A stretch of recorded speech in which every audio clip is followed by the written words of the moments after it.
ॐ अज्ञानतिमिरान्धस्य ज्ञानञ्जनशलाकया चक्षुरुन्मीलितं येन तस्मै श्रीगुरुवे नमः। हरे कृष्ण। आप सभी का स्वागत है। हम पढ़ रहे हैं भगवद गीता अध्याय 1 कुरुक्षेत्र के युद्ध स्थल में सैन्य निरीक्षण। श्लोक संख्या 20। अथ व्यवस्थितान् दृष्ट्वा धार्तराष्ट्रान् कपिध्वजः प्रवर्ते शस्त्र संपाते धनुरुद्यम्य पांडवः ऋषिकेशं तदा वाक्यम् इदमाह महीपते। उस समय हनुमान से अंकित ध्वजा लगे रथ पर आसीन पांडुपुत्र अर्जुन अपना धनुष उठाकर तीर चलाने के लिए उद्यत हुआ।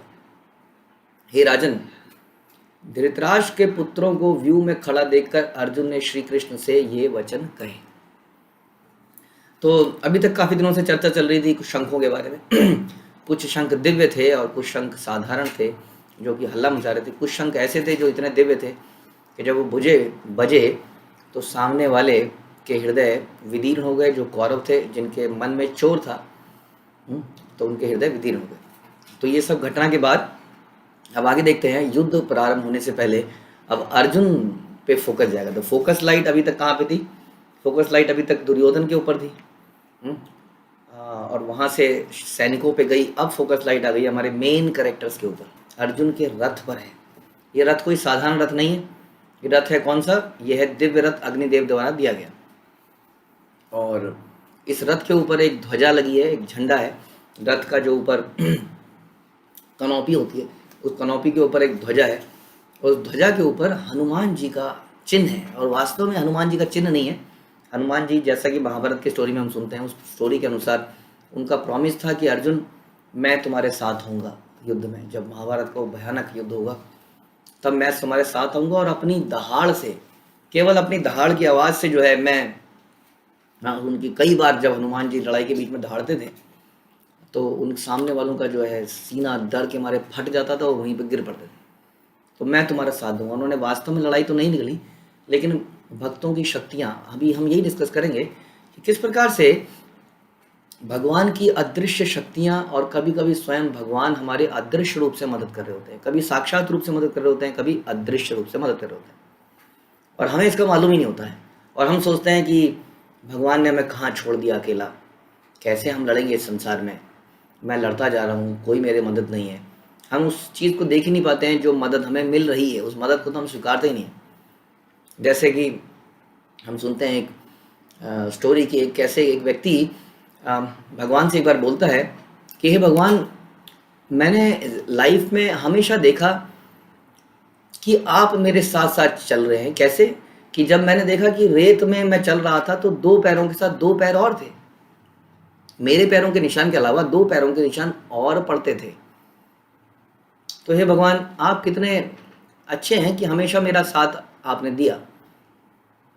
लेकिन मैंने एक अजूबा देखा कि जब मेरे जीवन में बहुत कष्ट आए तो अचानक से वो चार पैर हट के दो पैर रह गए और आपने इसका मतलब मेरा साथ छोड़ दिया।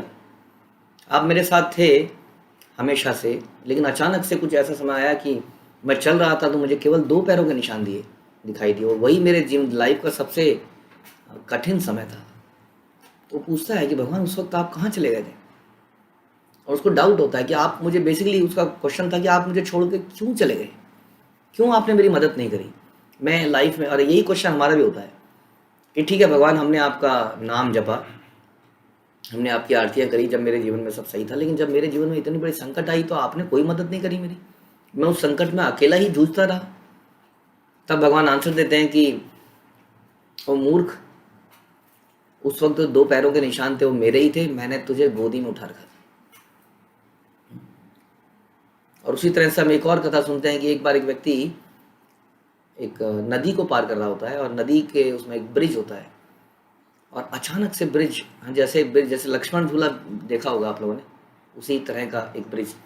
तो उस ब्रिज में अचानक से वो ब्रिज हलचल करने लगता है और एकदम से ऐसा लगता है कि अब लाइफ समाप्त हो गई, क्योंकि ये बनाया हुआ लोकली बनाए जाते हैं कई बार ये ब्रिज लोकल जगह पे। तो रस्सी बंधी हुई थी तो ऐसा लगा कि एकदम से रस्सी टूटी है और एकदम से हिलने लगा और भगवान से प्रे किया, भगवान हाँ वो Krishna where are you, please help me, please help मी।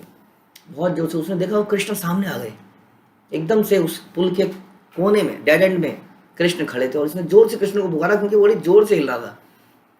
लेकिन कृष्ण, उसने देखा कि आ ही नहीं उसको बचाने के लिए, और वहीं पे खड़े रहे। उसने बहुत जोर से चिल्लाया चिल्लाया चिल्लाया, लेकिन वहीं वहीं खड़े रहे। फिर ये हताश हो गया, इसको लगा कि भगवान ने धोखा दिया, केवल वो मूर्ति के रूप में सामने खड़े रहते हैं, वास्तव में मदद नहीं करते हैं। ये धीरे धीरे धीरे डरता डरता, क्योंकि पुल बहुत तेजी से हिल रहा था, कोने तक पहुंचा। और जब कोने में पहुंचा तो वो सरप्राइज हो गया, कृष्ण वहीं खड़े थे, और कृष्ण ने उस पुल को अपने हाथ से पकड़ रखा था, क्योंकि पुल ऑलरेडी टूट चुका था। तब उसको रियलाइज होता है कि मैं क्या सोच रहा था। ऐसे ही हमारी लाइफ में अक्सर हो जाता है कि हमें भगवान ने जब जब जहाँ जहाँ बचाया होता है, हम कभी भी उसको रिकॉग्नाइज नहीं कर पाते। और जब जब हम समस्या में आते हैं, तब तब हम यही बोलते हैं, why bad thing happen to good people, मेरे साथ ही क्यों होता है, आखिर कृष्णा मेरी मदद क्यों नहीं कर रहे हैं। क्योंकि एक तो हम उनकी मदद को पहचानते ही नहीं कि हम किसको मदद मानते हैं। सबसे बड़ी समस्या तो ये है कि हम मदद किसको मानते हैं। कई बार भगवान ऐसा भागवत में बोलते हैं, यस्याहं अनुग्रहामि हरन्ति तद धनम शनैः, कि कभी कभी भगवान जिससे बहुत प्रेम करते हैं उसका सब कुछ छीन लेते हैं। तब वो बिल्कुल निष्किंचन होके एकदम से भगवान से लिपट जाता है, भगवान के शरणागति में आता है, भगवान को गले लगा लेते हैं। कई भगवान ऐसा भी करते हैं, जैसा कि श्रील प्रभुपाद, जिन्होंने कई सारे बिजनेस चलाने का प्रयास किया, लेकिन हर बिजनेस एक के बाद एक फेल होता चला गया, हर काम फेल होता चला गया, और कुछ नहीं बचा उनके पास। उन्होंने अपनी तरफ खींच लिया उनको। तो बहुत ही शुद्ध भक्तों के साथ तो भगवान ऐसा भी कर देते हैं। तो इसलिए कृपा किसको कहते हैं हम कई बार समझ नहीं पाते। कई बार समान चीज़ों को छीना जाना भी एक कृपा है, ताकि हम भगवान की शरणागति हो पाए। कभी कई बार किसी चीज़ को ना दिया जाना भी कृपा है।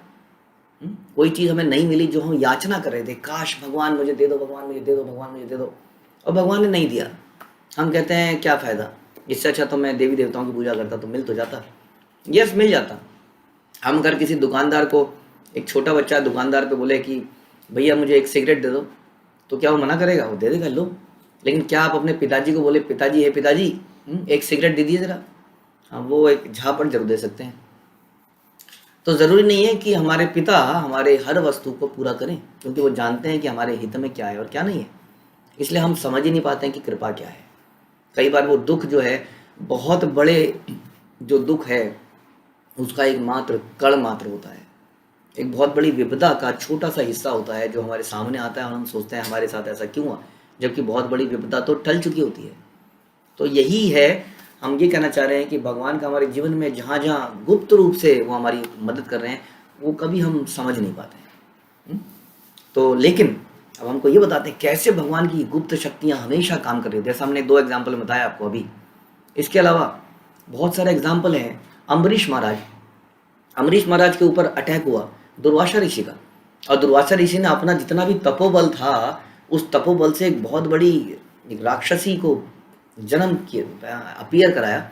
वो अपीयर हुई, मैनिफेस्ट हुई, और एकदम से अटैक करने के लिए अम्बरीश महाराज के पास भागी, और तभी वहाँ पर भगवान की शक्ति सुदर्शन चक्र वहाँ पर आए और उस कृत्या को ही समाप्त कर दिया, उसको ही समाप्त कर दिया, मार डाला। और उसके बाद वो सुदर्शन चक्र गया, हाँ, दुर्वासा ऋषि के पीछे।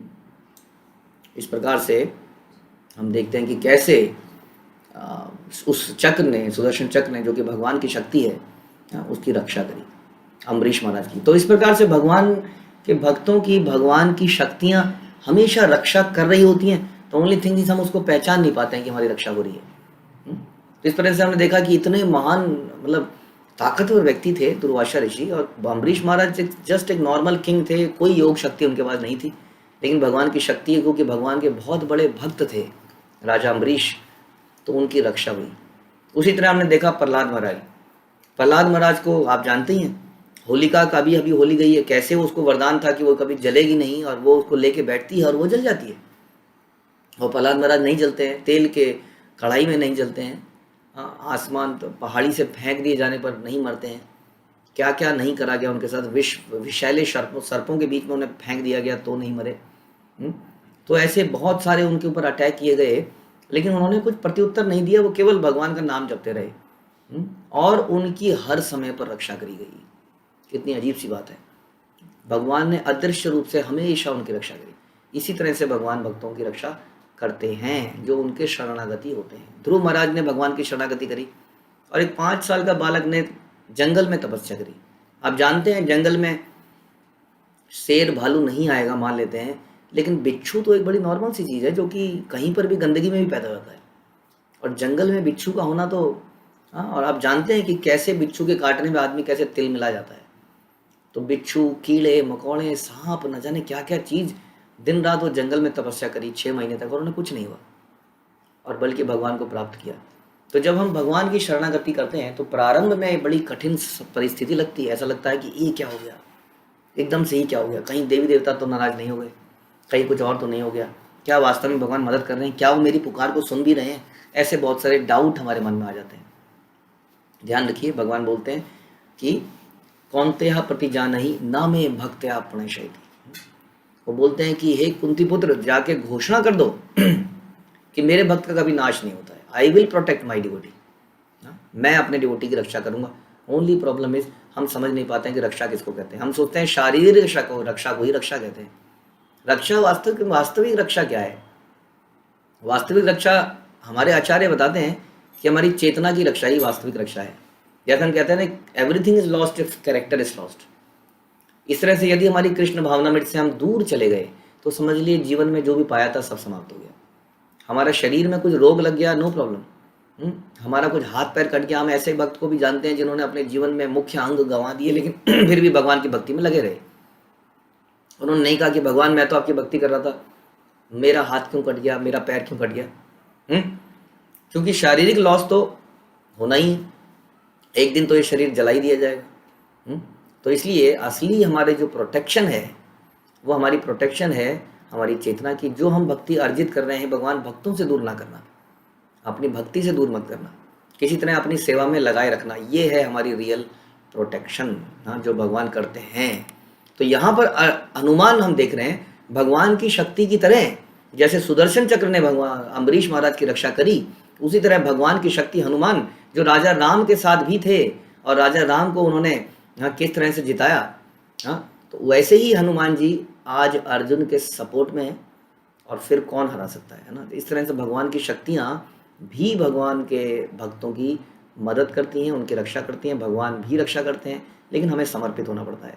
तो इस प्रकार से हमने देखा कि कैसे अंकित ध्वजा लगा था, उस पर अर्जुन बैठे थे और वो तीर चलाने के लिए उद्युत हुए। लेकिन एक और शिक्षा मिलती है कि तीर चलाने से पहले अचानक से अर्जुन ने अब धृतराष्ट्र के पुत्रों को देखा और कृष्ण से ये वचन कहे।